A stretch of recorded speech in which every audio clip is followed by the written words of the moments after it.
예, 오늘은 이 골로새서 첫 시간이기 때문에 골로새서 전체 내용을 대략적으로 살펴보는 그런 시간을 갖겠습니다.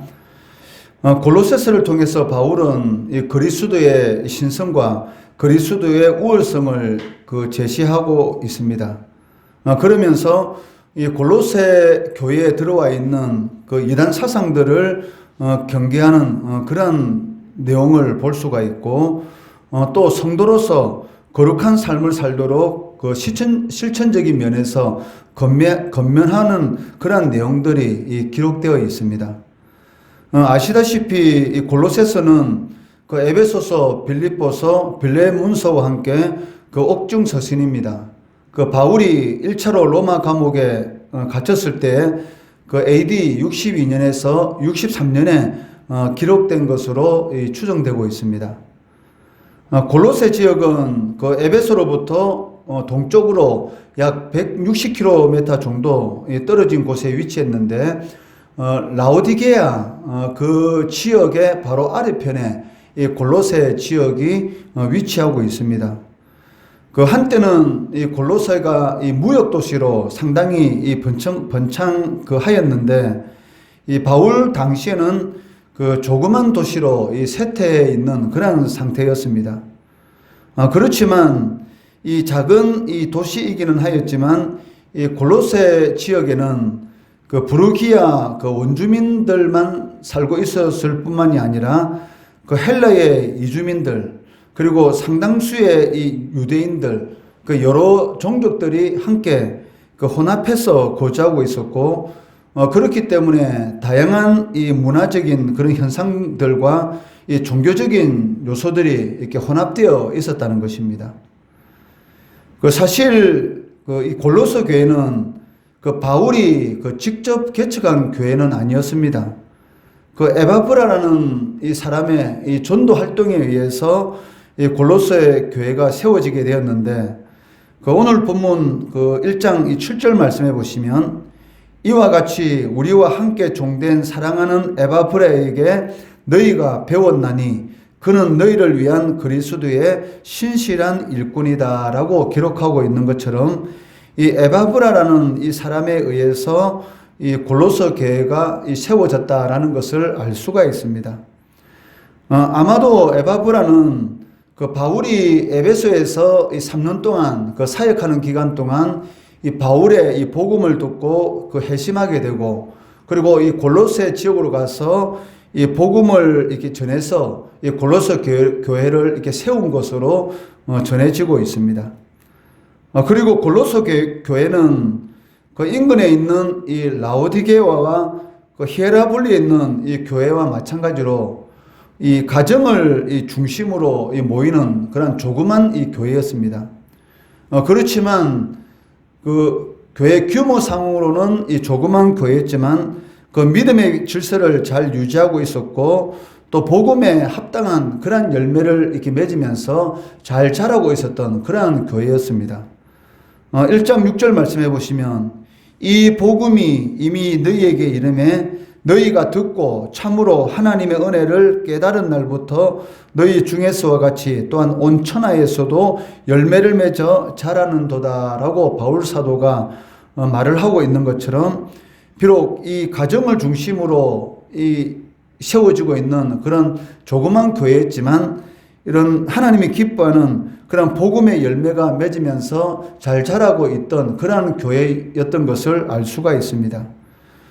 그런데 이처럼 그 골로새 교회가 생기지는 얼마 되지 않았지만, 그리고 한참 잘 자라고 있는 그러한 골로새 교회에 이 불길한 그러한 조짐이 발생하고 있었는데, 그것은 이 그리스도를 따르는 이 복음 신앙을 위협하는 그 이단 사상들이 바로 이 골로새 교회에 침투하고 있었다는 것입니다. 골로새서 2장 8절 말씀해 보시면, 누가 철학과 헛된 속임수로 너희를 사로잡을까 주의하라.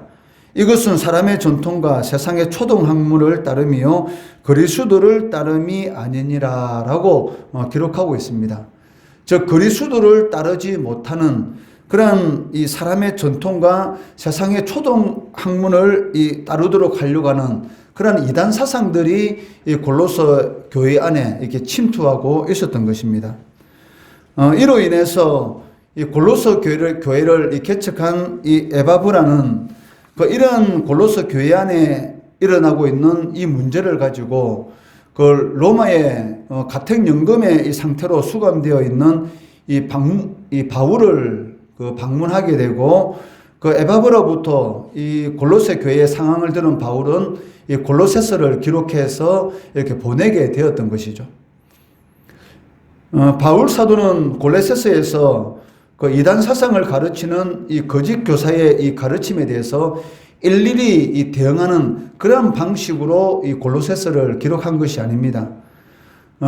그리스도의 이 진정한 이 본성, 그리고 이 그리스도가 얼마나 이 탁월한가에 대해서 이 제시하면서 그들이 강조하고 있는 이런 헛된 그 이단 사상들을 이렇게 드러내고, 그리고 이 논리적으로 반박하는 그런 방식을 취하고 있다는 것입니다. 그 이유가 무엇이냐면, 이들 이단 사상이 강조하는 것이 무엇이었냐면은, 결국은 이 종교 혼합주의를 통해서 이 그리스도의 신분을 이렇게 격화시키려고 하는, 그리고 그리스도의 이 구원 사역이 마치 이 무엇인가 이 불완전한 것처럼 그러한 것을 이렇게 주장하려고 하는 그런 내용들이 있었기 때문에 바울 사도는 일일이 이 거짓 교사들이 가르치는 그런 내용에 대해서 대응하는 것보다는 그리스도가 어떤 분이신지, 그리고 그리스도가 얼마나 위대하신 분이신지, 그리고 그리스도께서 이 완성하신 이 구역 사역의 이 완전성에 대해서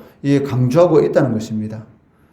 마찬가지로 오늘날 이 시대에도 그리스도인들은 그 시대적인 그런 사상을 이렇게 따라가는 그런 유혹을 받기 너무나 쉽습니다.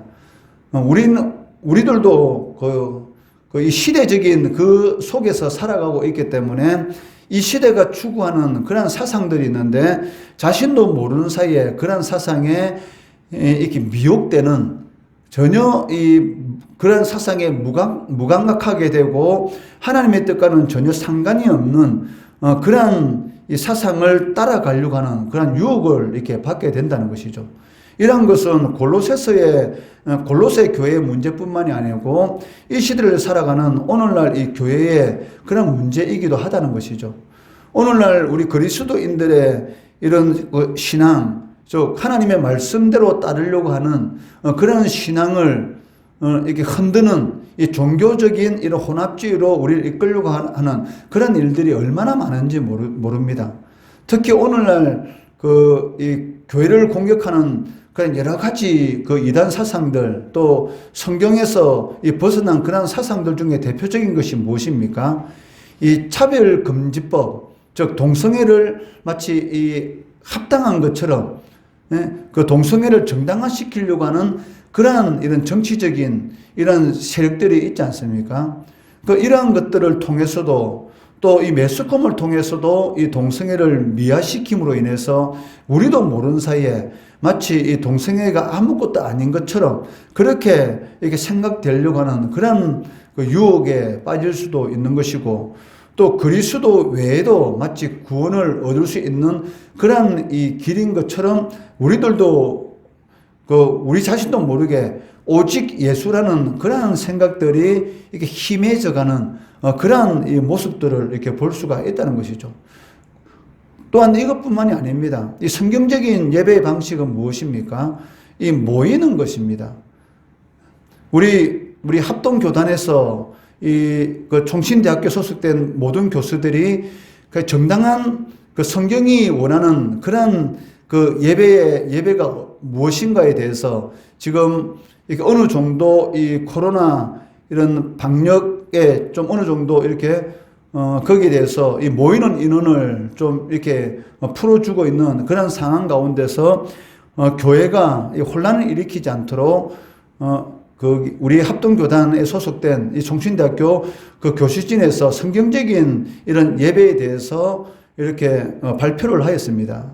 그 내용이 무엇이냐면 그 온라인 예배는 특별한 그 특수한 상황 가운데에서 그 허락되어진 것이지 그것이 정규 예배를 대신할 수 없다.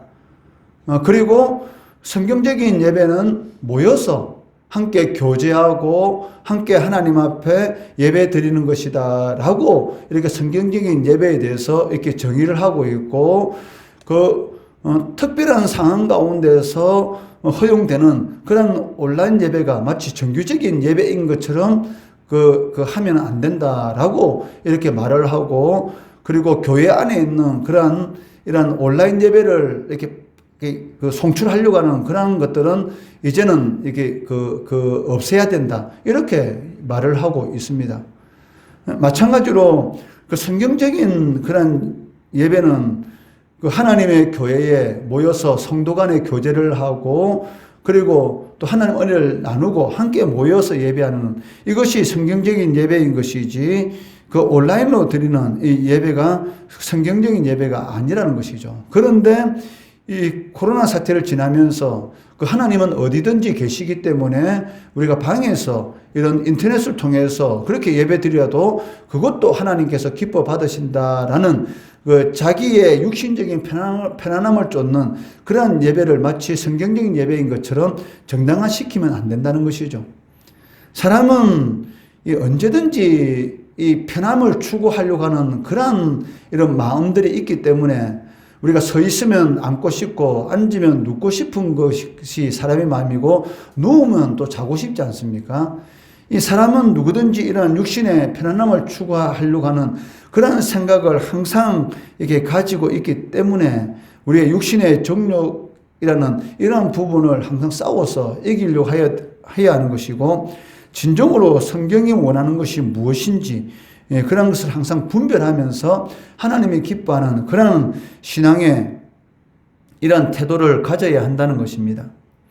바울 당시 골로새 교회의 이 복음 신앙을 위협했던 그러한 이 종교적인 혼합주의라든지 또 이단 사상이라든지 우리의 신앙을 무너뜨리려고 하는 이런 사단의 이런 그런 공격은 오늘날 이 시간에도 끊임없이 계속되고 있습니다. 우는 사자와 같이 이런 정치, 문화, 이런 모든 것들을 동원해서 어떻게 하든지 성도들을 이렇게 신앙 위에서 바로 서지 못하도록 이렇게 끊임없이 우리의 신앙을 흔들고 있다는 것이죠. 그러니까 흔들 때에 이 반석 위에 우리가 서 있으면 흔들리지 않습니다. 그렇지만 반석이 아닌 모래 위에 서 있다든지 아니면 이 견고하지 못한 그러한 기초 위에 서 있게 되면 반드시 넘어질 수밖에 없다는 것입니다. 그렇기 때문에 성경에서 말하는 올바른 그러한 이런 신앙의 모습이 무엇인지, 또 그리스도를 따라가는 그런 실천적인 삶의 모습이 무엇인지 앞으로 이 골로새서를 통해서 우리가 하나님의 뜻을 올바로 깨닫고 주님께서 원하시는 그런 합당한 그런 삶을 이렇게 살아감으로 인해서 주님께서 우리에게 주시는 그런 은혜가 무엇인지, 그리고 성도로서 하나님께서 주시는 그런 은혜의 삶을 살아가는 그 길이 무엇인지 이 골로새서를 통해서 우리가 깨닫고 또 하나님의 은혜를 누리는 그런 성도 되시기를 주의 이름으로 축원합니다.